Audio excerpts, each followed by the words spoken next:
Vijay night போய் என்ன பண்றாரு, நீட்னால நீ இறந்துட்டியாமா அப்படின்னு உங்க வீட்டுல வந்து உங்க வீட்டுல அழுகுறாரு. மறுநாள் காலைல போய் நீட் கோச்சிங்ல இன்வெஸ்ட் பண்ணி நீட் வேணும் அப்படின்னு நீட் கண்டிப்பா இருக்கும்னு நினைக்கிறார். இப்படி மோசமான எண்ணம் கொண்டவராக இருந்திருக்காரு விஜய் அவர்.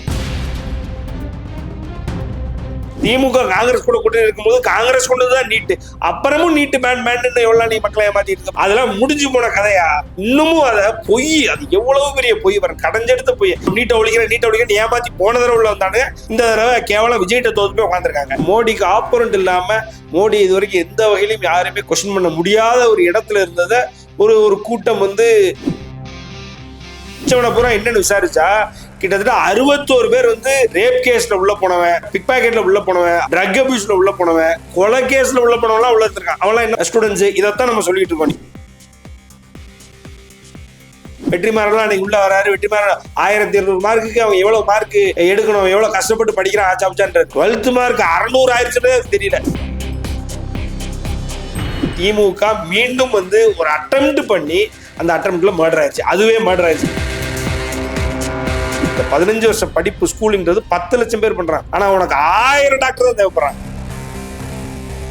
நீங்க டிஎன்பிஎஸ்சிக்காகவே நீங்க ஓபன் பண்ணலாமே, அதே நேரத்தில் எஸ்எஸ்சிக்காக ஓபன் பண்ணலாமே, யூபிஎஸ்சிக்காக ஓபன் பண்ணலாமே. இது எல்லாமே கவர்மெண்ட் பண்ணலாம். +2ல வந்துட்டு நிறைய மார்க் எடுத்திருப்பாங்க, ஆனா நீட் எக்ஸாம்ல அவங்களால ஸ்கோர் பண்ண முடியல. நீங்க கேட்ட கேள்விக்கு கவர்மெண்ட்டை மட்டும் தான் ஆன்சர் இருக்கு, வேற யார்ட்டுமே இல்லை.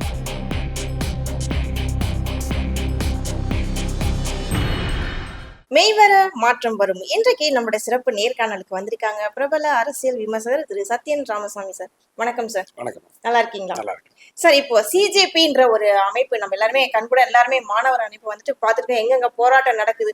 ஒன்ஸ் வந்து டெல்லியில ஸ்டார்ட் பண்ணாங்க, அங்க இருந்து பாத்தீங்கன்னா தமிழ்நாடு ஃபுல்லா ஒரு போராட்டம், மாணவர்களுடைய எழுச்சி எந்த அளவுக்கு இருக்கு தமிழ்நாட்டுல. இன்னொரு விஷயம், நீட் எக்ஸாம் தமிழ்நாட்டுக்கு தேவையா தேவை இல்லைன்னு நினைக்கிறீங்களா உங்களுடைய பார்வை? சிஜேபி அப்படின்ற ப்ரொடெஸ்ட் வந்து அந்த கட்சியினுடைய ப்ரொடெஸ்ட் வந்து அந்த கட்சி வந்து அஃபிஷியலாக ரெஜிஸ்டர் பண்ண போகிறாங்க போல. அபிஜித் தீப்கேன்னு சொல்லி அவர் யூஎஸ் என்ஆர்ஐ, அவர் இங்கே வந்து இவ்வளோ பெரிய ப்ரொடெஸ்ட்டை பண்ணியிருக்காரு. அந்த ப்ரொடெஸ்ட்டில் வந்து இந்த ப்ரொடெஸ்டோட கோலான தர்மேந்திர பிரதானை வந்து இன்னைக்கு அவரே வந்து தன்னிச்சையாக ஸ்டெப் டவுன் பண்ண வச்சு ராஜினாமா பண்ண வச்சுருக்காங்கன்றது வந்து ஒரு மிகப்பெரிய விஷயம் தான். எந்த ஒரு மாற்று கருத்தும் இல்லை, மாற்று கருத்து இருக்கக்கூடாது. ஏன்னா இப்போ அதாவது நரேந்திர மோடி அவர்கள் பார்த்தீங்கன்னா ஏறக்குறைய நேரு அவர்களை விட அதிகமான நாட்களாக பிரதமராக இருந்து விட்டார். ஸோ அவருக்கு வந்து சரியான ஆப்போனன்ட் இல்லை. ஸோ அது ஒரு ரீசன், அது ஒரு கண்டிப்பான ரீசன். சரியான ஆப்போனன்ட் இல்லை. மணிசங்கர் ஐயர் காங்கிரசினுடைய முன்னாள் அமைச்சர்கள் ஒருவர், காங்கிரசினுடைய மூத்த தலைவர்கள் ஒருவர், அவரே என்ன சொல்றாரு அப்படின்னா, சும்மா அந்த ராகுல் காந்தி தான் மோடிக்கு எதிரானவர், ராகுல் காந்தி தான் வந்து ஆப்போனன்ட் பார்ட்டியினுடைய லீடர், அவர் தான் அடுத்த பிரதமர் வேட்பாளர்லாம் இன்னும் சொல்லிக்கிட்டே இருக்காதீங்க. அது வந்து தோற்று போன ஒரு விஷயம், அது வந்து இட்ஸ் ஆல்ரெடி ஃபெயில்டு, அதை சொல்லாதீங்க. அதாவது ஆப்போனன்ட்ஸ் எல்லாமே பாஜகவை வெறுக்கின்ற அனைத்து கட்சிகளும் வந்து ஒரே கூடாரத்தில் சேர்ந்து ஒன்றாக ஒரு ப்ராப்பர் கோalitionனை உருவாக்கி மோடிய ஒரு சிறந்த ஒரு தலைவரை பிரதமராக நிறுத்தி அதில் அப்படி இல்லைன்னா கூட யாருக்கு அதிக சீட்டு கிடைக்குமோ அவங்கள பிரதமராக முன்னிறுத்தி நீங்கள் இந்த கல்ட் பாலிடிக்ஸ், மோடிக்கு இருக்கிற அந்த கல்ட் பாலிடிக்ஸ் இல்லாமல் இன்னும் ஒரு டிஃப்ரெண்டான ஒரு பாலிடிக்ஸை முன்னெடுத்தா மட்டுமே அப்பவும் ஜெயிக்கிறதுக்கு உங்களுக்கு 2 எலெக்ஷன் ஒரு தேவைப்படும் அப்படின்ற மாதிரி மணிசங்கர் ஐயரே சொல்லுவார். அதனால ராகுல் Gandhi is not a right fit for Modi. So மோடிக்கு ஆப்போனன்ட் இல்லாம மோடி இது வரைக்கும் எந்த வகையிலும் யாருமே கொஸ்டின் பண்ண முடியாத ஒரு இடத்துல இருந்ததை ஒரு கூட்டம் வந்து chief justice of India Suryakant அவர்கள் வந்து தெரியாம ஒரு வார்த்தையை விட்டாரு, கரப்பாம்பூச்சின்னு. அதை வச்சுக்கிட்டு அதை பிடிச்சிக்கிட்டு கரப்பாம்பூச்சி ஒரு மாணவர்களை பார்த்து, அதுவும் இளைஞர்களை பார்த்து அந்த மாதிரி வார்த்தை சொல்லக்கூடாது. அவர் இன்டென்ஷனலா தப்புதான் மேம், அவர் இன்டென்ஷனலா சொல்லல. இப்போ நம்ம எத்தனையோ ஒரு என்ன சொல்றது, நம்ம சொல்லாடல் சொல்லும் பொழுது ஒரு வாக்கியம் நம்ம சொல்லும் பொழுது ஒப்பீடுகளுக்காக நம்ம ஒரு ரெண்டு வார்த்தையை போடுவோம். ஏன்னா படுத்திருக்க மாடு மாதிரி படுத்திருக்கேன், அதுக்கு நான் ஒரு மாடுன்னு ஆயிடுவாரா, அவருக்கு கொம்பு மலை சொல்றா, ஏதோ ஒரு ஒப்பீடு தானே இது. டக்குன்னு அவர் ஒப்பிட்ட உடனே அதை எடுத்துக்கிட்டு அது இவ்வளவு பூதாகரமா வரும். சரி, ட்விட்டர்ல அவங்க நீட் மட்டும் இப்படி ஸ்பெசிபிக்கா மென்ஷன் பண்ணல சார், வேலை இல்லாத நிறைய இளைஞர்கள் இருக்காங்க. இல்ல அது ஒன்னு ஆரம்பிச்சு அடுத்த எல்லாம் சொல்லிக்கிட்டே இருக்க முடியாது. முதல்ல தர்மேந்திர பிரதான் சொன்னாங்க, அதுக்கப்புறம் நரேந்திர மோடி பதவி விலகுன்னு சொல்றாங்க. ஸோ அப்படி ஒன்று ஆரம்பிச்சுட்டா அது ஒன்று. அதாவது இப்போ என்னன்னா, நரேந்திர மோடி அவர்களை கேள்வியே கேட்க முடியாத இடத்துல ஒரு கூட்டம் வந்து, அதாவது ஏதோ திடீர்னு தடிக்கி விழுந்த மாதிரி இவ்வளோ பெரிய கூட்டத்தை உருவாக்கி, சரி ட்விட்டர்ல இன்ஸ்டாகிராம்லாம் பெருசாகிட்டு இருக்காங்கன்னு பார்த்தா அவங்க ரியல் லைஃப்லயும் வந்து ஒரு ஜந்தர் மந்தர்ல இவ்வளவு பெரிய கூட்டத்தை இந்தியாவிலேயே ஒரு போராட்டத்தை நடத்தி இது பண்றாங்க அப்படிங்கும் பொழுது அவங்களுக்கு தர்மேந்திர பிரதான் வந்து பதவி விலகணும், ஏன்னா நீட்டினுடைய அந்த வினாத்தாள் வந்து லீக் ஆயிருச்சு அப்படின்ற ஒரு நோக்கமா தான் இருந்தது. சரி, அது வெற்றி அப்படின்னா மத்த ஒரு வாட்டி லீக் ஆனாலும் பரவாயில்ல. கிட்டத்தட்ட ஒரு 5 டைம் நம்ம எக்ஸாம் அட்டெண்ட் பண்ணிருக்காங்க. அதுல 3 வாட்டி இதே மாதிரி கொஸ்டின் பேப்பர் லீக் ஆயிருக்கு. அதனாலதான் அவங்க கோவம் வந்து இந்த மாதிரி பண்ணிருக்காங்க. பண்ணது நான் தப்புனே சொல்லலாமா, பண்ணது அவங்க ரைட்டு தான். இப்ப தர்மேந்திர பிரதான் போயிட்டாரு, ரைட்டுங்களா. இப்ப அவங்களுடைய வெற்றி வந்து ஒரு ஒரு அவங்களுடைய நோக்கம் வந்து வெற்றி அடைந்து விட்டது. அதுல பாத்தீங்க அப்படின்னா ஆட்டோமேட்டிக்கா மேம், இது என்றோ சொல்லப்பட்டது, தமிழ்நாட்டிலிருந்து ஒரு குரல் வந்து என்றோ ஒலித்தது. ஒரு போராட்டம்னு இருந்தது, அதை சமூக விரோதிகள் உள்ள பூருவாங்க அப்படின்னு அன்றே சொன்னாங்க. Once a wise man said அப்படின்ற மாதிரி சூப்பர் ஸ்டார் ரஜினிகாந்த் 2017 சொன்னாரு தூத்துக்குடியில, இதே மாதிரி சமூக விரோதிகள் உள்ள பூந்துட்டாங்க. அதே மாதிரி சிஜேபி ப்ரொடெஸ்ட்ல கிட்டத்தட்ட பாத்தீங்க அப்படின்னா அதுல புடிச்சு வச்சிருக்கவனெல்லாம் யாரு என்ன ஏதுன்னு அனலைஸ் பண்ணா அவரோட பேக்ரவுண்ட் வந்து ரொம்ப மோசமா இருக்கு. அந்த ப்ரொடெஸ்ட்ல வந்து ஸ்டூடெண்ட்ஸ் மட்டும் இருந்தாங்களா, ஸ்டூடெண்ட்ஸ் மட்டும் இல்ல, தேவையில்லாத சமூக விரோதிகள் உள்ள இருந்தாங்கன்னு எத்தனையோ பேர் சொல்லிட்டு இருந்தோம். அப்ப யாரும் கேட்கல. இன்னைக்கு பிடிச்சவனை பூரா என்னன்னு விசாரிச்சா கிட்டத்தட்ட 61 பேர் வந்து ரேப் அட்டம்ப்ட், ரேப் கேஸ்ல உள்ள போனவன், அதே நேரத்துல பிக் பாக்கெட்ல உள்ள போனவன், அதே நேரத்துல ட்ரக் அபியூஸ்ல உள்ள போனவன், கொலை கேஸ்ல உள்ள போனவன்லாம் உள்ள இருந்திருக்கான். அவன்லாம் என்ன ஸ்டூடெண்ட்ஸ். இதைத்தான் நம்ம சொல்லிட்டு இருக்கோம். நீங்க ஸ்டூடெண்ட்ஸ்னு உள்ள போவீங்க, ஆனா உங்க கூட உங்களுக்கு தெரியாம ஒரு கூட்டம் உள்ள வரும். அந்த கூட்டம் மோசமான கூட்டம். அதை சமூக விரோதிகள்னு 2017 சூப்பர் ஸ்டார் ரஜினிகாந்த் ஒருத்தர் இங்க தமிழ்நாட்டுல இருந்து அடையாளம் காட்டினாரு. இன்னைக்கு அதை எல்லாரும் அக்னாலேஜ் பண்ணிட்டாங்க, நீங்க எல்லாம் பண்ணிட்டு இருக்காங்க. எதுக்கு சொல்றேன்னா மேம், இந்த கூட்டம் சிஜேபியினுடைய இந்த ப்ரொடெஸ்ட் வந்து ஒரு வழியில கடவுள் புண்ணியத்துல பெரிய டேமேஜ் ஸ்டூடெண்ட்ஸுக்கு ஆகாம சக்சஸ்ஃபுல்லா ஆயிருச்சு. நீங்க உங்களோட கேள்விக்கு வந்துடுறேன், அதை அப்படியே கட் பண்ணி தமிழ்நாட்டுல அதோடைய வீழ்ச்சி என்ன அப்படின்னு பாத்தீங்கன்னா, தமிழ்நாட்டுல அது முழுக்க டிஎம்கேவினுடைய ஒரு கோஷமாக, டிஎம்கேவினுடைய கூட்டமாக அது மாறிவிட்டது. டிஎம்கே அதாவது இந்த சிஜேபின்றத எப்படியாவது யூஸ் பண்ணி இங்கேயும் மாணவர் போராட்டம் வந்து உச்சகட்டத்துல இருக்கு அப்படின்ற மாதிரி இந்த ஜூலி, இந்த அதாவது இந்த டிஎம்கேல ஆமாப்பா டிஎம்கே ஜென்சிலாம் இல்ல மேம், டிஎம்கே அதெல்லாம் பழசு மேம். டிஎம்கேல ஜென்சின்னு ஒரு கூட்டமே கிடையாது, அதுதான் உண்மை.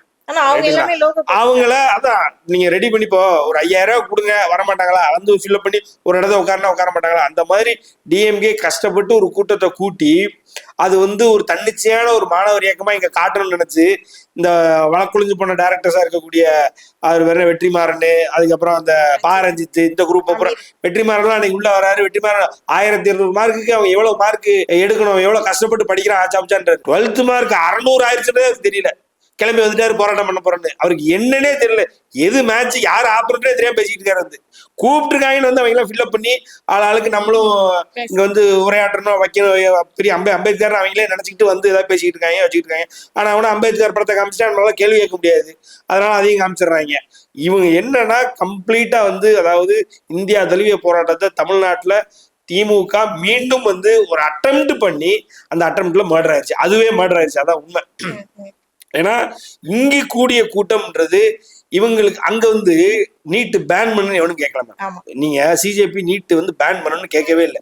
கேள்வித்தாள் எதுக்கு லீக் ஆச்சு, அதுக்கு யாரு உரிய ஓனர்ஷிப் எடுக்கிறா, அதுக்கு உரிய ஓனர்ஷிப் எடுத்து ஒண்ணு தர்மேந்திர பிரதான் ரிசைன் பண்ணு, இல்லையா மோடி நீ ரிசைன் பண்ணு, எதான் கேட்டாங்க இவங்க. நீட் பேன் இந்த பழைய அரசமா வந்து செங்கல் தூக்கி சுத்தினாரு ஒரு செங்கல் சேர்க்கிற மாதிரி, அந்த மாதிரி பழைய அரசமாவை எடுத்து அரைக்கிறேன்ட்டு நீட்டை பேன் பண்ணு, நீட்டை ஒழிச்சு. ஏய் அதெல்லாம் முடிஞ்சு போன கதையா, இன்னமும் அத பொய், அது எவ்வளவு பெரிய பொய், கடைஞ்செடுத்த பொய்.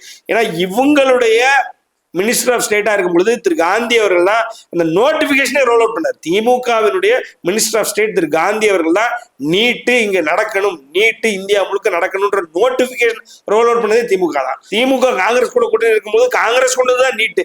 அப்புறமும் நீட்டு பேன் எவ்வளவு நீ மக்களை ஏமாத்திட்டு இருக்க போற ஒரு கேள்வி இருக்கு. திமுக அது பதிலும் இல்லை. நான் நீட்டை ஒழிக்கிறேன் ஏமாத்தி போன தடவை உள்ள வந்தானுங்க, இந்த தடவை கேவலம் விஜய்கிட்ட தோத்து போய் உட்காந்துருக்காங்க. இன்னைக்கு வேற ஏதாவது பண்ண முடியுமா, ஏதாவது உருட்ட முடியுமா அப்படின்னு சொல்லி வேற வழி இல்லாம என்னன்னா மறுபடியும் இங்க ஒரு மாணவர் போராட்டம் 2017 நடந்த மாதிரி ஒரு போராட்டத்தை எப்படி அதிமுக பீரியட்ல எடப்பாடியாரை கவுக்கலாம் அப்படின்னு எப்படி வந்து ஒரு ஜல்லிக்கட்டு போராட்டத்தை திமுக பிளான் பண்ணி ஸ்டேஜ் பண்ணானுங்களோ, அதே மாதிரி இந்த கார்த்திகை சிவசேனாதிபதி ஒரு ஆள் இருந்தார், உங்களுக்கு ஞாபகம் இருந்ததுன்னா அவர் தான் அந்த ஜல்லிக்கட்டு போராட்டத்தினுடைய நாயகன். அவர் அதுக்கப்புறம் போய் திமுக போய் சேர்ந்தது வரலாறு. திமுக அந்த ஆளை வச்சு இருக்கக்கூடிய மாணவர்கள் கண்ணை கெட்டி அன்னைக்கே வந்து அவ்வளவு பேர் இந்த மெரினால விட்டு கடைசியில போலீஸ் தடியடி நடத்தி எல்லாரும் கடலுக்குள்ள போயிட்டான். தடியடி நடத்தி கடல்ல இருந்து போட்டை கொண்டு போய் எல்லாத்தையும் வெளியில அனுப்புனாங்க. இது நடந்தது 2017. அதே மாதிரி இந்த தடவை பெருசா ஆயிரம் நினைச்சாங்க, ஆகல, ஆக்க முடியல. ஓரளவுக்கு உஷாராயிட்டானுங்க விஜய் குரூப். அதனால இங்க மக்கள் தப்பிச்சாங்க, மாணவர்கள் தப்பிச்சாங்கன்றதா உண்மை. ஏன்னா இது முழுக்க முழுக்க டிஎம்கேவினுடைய ஊதாரிகளின் டிஎம்கேல வெளியில வேலை கிடைக்காம டிஎம்கேல காசு வாங்கிட்டு உட்காந்துருக்காங்க தெரியுமா. அந்த மாதிரி டிஎம்கே வச்சு பஞ்சம் பிழைக்கின்ற ஒரு சில அந்த ஆன்லைன் இன்ஃபுளுசர்ஸும் ஆஃப்லைன் இன்ஃபுளுசர்ஸும் சேர்த்து நடத்தின போராட்டம். அங்கேயே போய் 2-3 பேர் அடி நீ என்ன டிஷர்ட் போட்டு உட்காந்து டிஎம்கே டிஷர்ட் போட்டு யார் உள்ள வர சொன்னா? இது மாணவர் போராட்டம் தானே, டிஎம்கே என்ன வேலை? அங்கேயே 4-5 இடத்துல கிளி வாங்கினானு வாங்கிட்டு இப்ப அமைதியாயிட்டாங்க. இவனுக்கு பொறுத்தவரைக்கும் நீட் பேன் உட்காந்தாங்க. நீட் பேன்றத இன்னைக்கு இந்தியா முழுக்க நீட் பேன் அப்படின்ற அந்த கோஷத்தை இந்தியா முழுக்க எவனுமே மதிக்க மாட்டான். அதான் உண்மை. ஏன்னா நீட்டுன்றது தேவைதான். நீங்க மறுபடியும் 3வது உங்களுடைய கேள்வி, நீட்டு தேவையா? நீட்டுக்கு முன்னாடியே தமிழ்நாடு இங்க தமிழ்நாடு சார்ந்த ஒரு 12th முடிச்சதுக்கு அப்புறம் எலிஜிபிலிட்டி என்ட்ரன்ஸ் டெஸ்ட் வச்சிருந்தோம். இன்னைக்கு நேஷனல் எலிஜிபிலிட்டி என்ட்ரன்ஸ் டெஸ்ட்னு இருக்கு தமிழ்நாட்டில். இதுக்கு முன்னாடியே அதாவது இப்போ 2009 12th முடிச்சிருந்தீங்க அப்படின்னா உங்களுக்கு இருந்திருக்காது.